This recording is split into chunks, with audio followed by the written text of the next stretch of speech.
You suggested that perhaps the correct Greek word should have been parakletos rather than parakletos.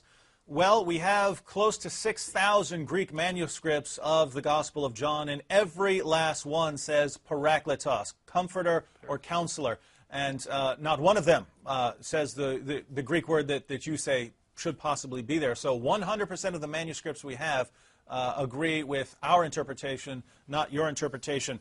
Now, you suggested that since the Holy Spirit has always been here, then when Jesus says that the Comforter is coming, it can't refer to the Holy Spirit. Exactly. But if we actually read the passage in context, Jesus' meaning is entirely clear. Now, let's look at the passage.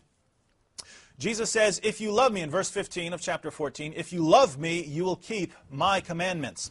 I will ask the Father, and he will give you another helper, that he may be with you forever. So Jesus is talking to his disciples, the disciples that he has been walking with, and he says, the Father will give you another helper, that he may be with you forever. If Muhammad was with Jesus' disciples and with them forever, I would like you to explain what sense this was the case.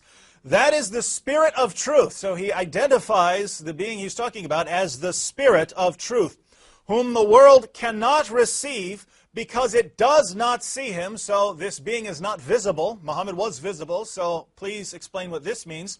Because it does not see him or know him, but you know him because he abides with you. So the being, the Comforter, already was abiding with Jesus' followers. If this refers to Muhammad, please explain to us in what sense Muhammad was abiding with Jesus' disciples and with you and will be in you. So notice what Jesus says. He says, because he abides with you. He's saying, yes, the Spirit is already here.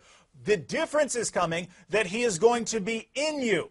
So the change that is coming is not that suddenly this Comforter who was not here before is going to appear. It's that the Spirit that was with them was now going to indwell them.